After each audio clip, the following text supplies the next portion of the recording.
Welcome back, guys, and today we're going to go through the good, the bad and the ugly of owning a Standard Range Plus Model 3 for 1 year.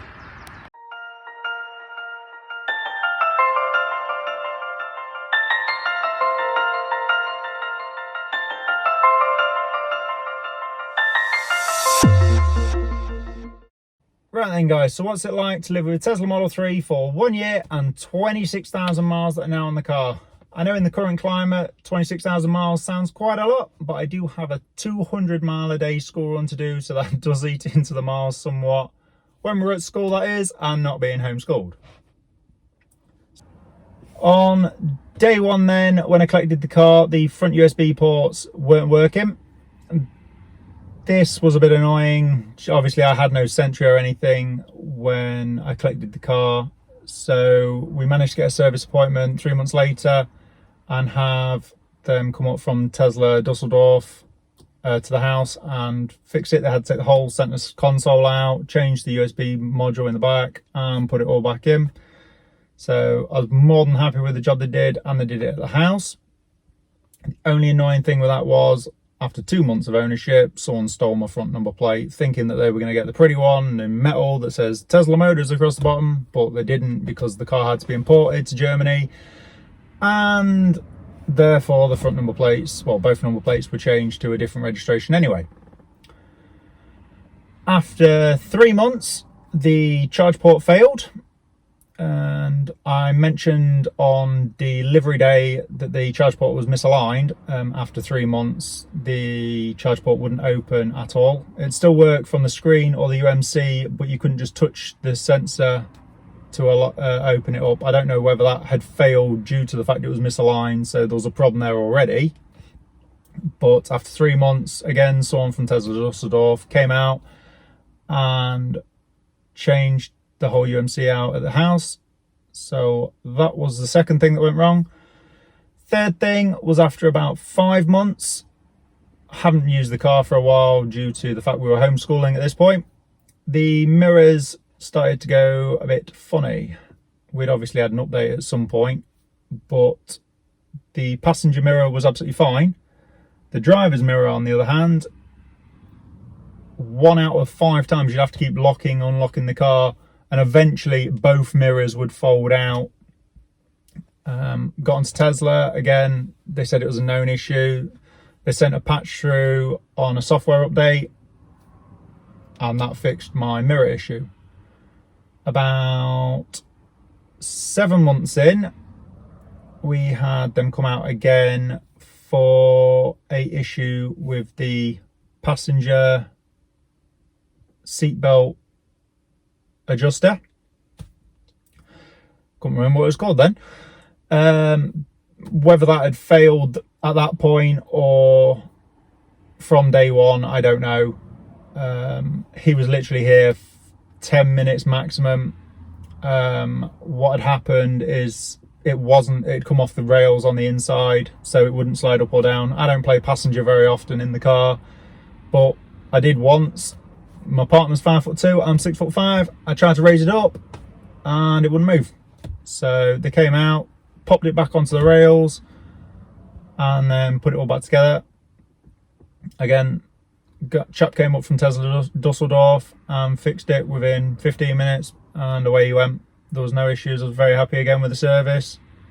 And then the last thing that happened was around about the same time, and I realised I had no entertainment on the car with Netflix, YouTube, Twitch. It all had failed and shut down, wouldn't load any of it.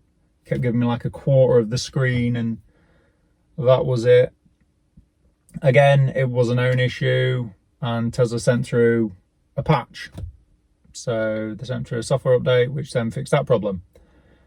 So that gets us through all the things that have gone wrong with the car. So we'll now go to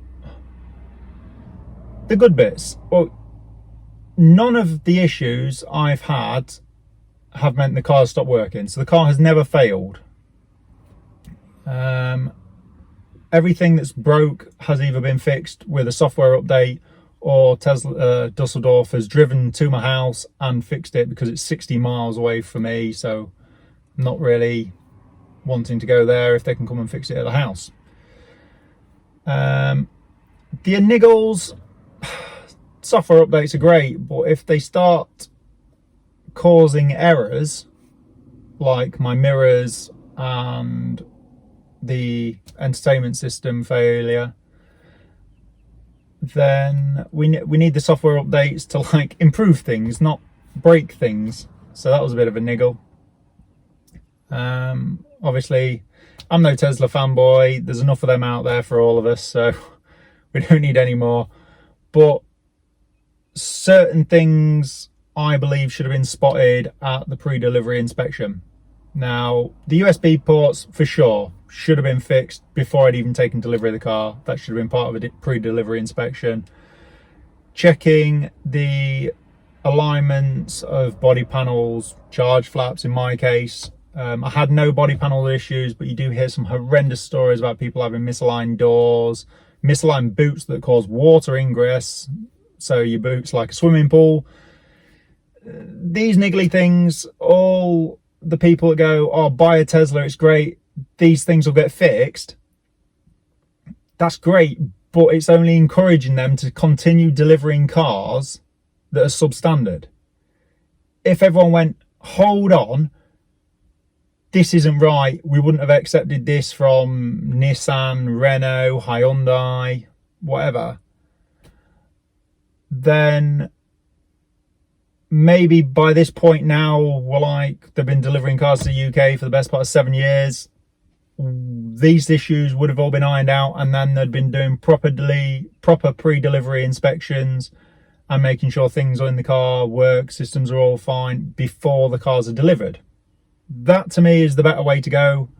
If people don't know about the issues, then they're just going to buy one blind and think there's no problems, when there are problems, and these problems need to be fixed, especially pre-delivery issues, before customers even get cars. I've seen people have cars delivered to them with scratches, paint missing. Now, these issues need to be jumped on. These issues need to be sorted. We don't need this to go longer. We need this to be an issue now that just completely disappears. But that's my opinion. I know I'm going to get some hate for that, but to me, if everyone sits there and goes, oh yeah, Teslas are great, and if you've got a problem, they'll fix it, that's great. But when I'm spending 40 grand plus on a car, I don't want problems to start with. Yeah, if a problem arises a year, whatever, down the road, fair enough, you know they're going to fix it. There's been no qualms about that. Every time I've had an issue, they've come to the house to fix it. But my misaligned charge flap, which could, I'm not saying it will have, but it could have caused the issue with my charge flap failing, the front USB ports, and possibly the seatbelt adjuster were all an issue with the car when it was delivered. Now, who knows? Onto the good bits. Every time I've had an issue, they were all fixed by Tesla Dusseldorf. There was no problems. It was either over the internet or they've sent an engineer up here and they've fixed the car. So, bob on with that. Onto the ugly bits. The only issue has to be build quality, really. The car now has to go back again, but that'll wait now till we move, because I believe there's a service centre in Winchester where we're moving to in June, so that one will wait till then. The door seal on the driver's door, front and back door, have started to come away. You can see where it's been glued in place, but it's started to lift off in certain places. So not quite sure. That'll be a nice, quick, easy fix for them anyway. They'll no doubt just glue it back on, but I want it done properly rather than me bodging it. So I haven't got any major complaints about the car. The car's never physically let me down, but it's just the little niggly bits that make ownership a little bit annoying. Like I say, I had no panel gaps or issues with doors, boots or anything like that when I collected my car. The interior was fine. There's no marks or anything. I suppose the only issue I've got with what I've done to the car was I hit a massive pothole on the A1 back in the UK on a return journey, and that's subsequently curbed my rear alloy, so I need to get that fixed. So if anyone's out there watching and they know a good service centre for refurbing alloys around Winchester, then hit me up, because I'll be glad to use them, because I need one wheel, the back wheel needs refurbing. So there we have it. That is the good, the bad and the ugly of life ownership of a Tesla Model 3 over 1 year and 26,000 miles. Hope you guys have enjoyed this. As always, if you've enjoyed it, hit the like button. It does really help. And feel free to subscribe. A lot of people tend to watch these videos but don't subscribe to the channel. Feel free to subscribe, hit the bell, and then every time we upload another video, you'll know about it. See you again soon. Bye.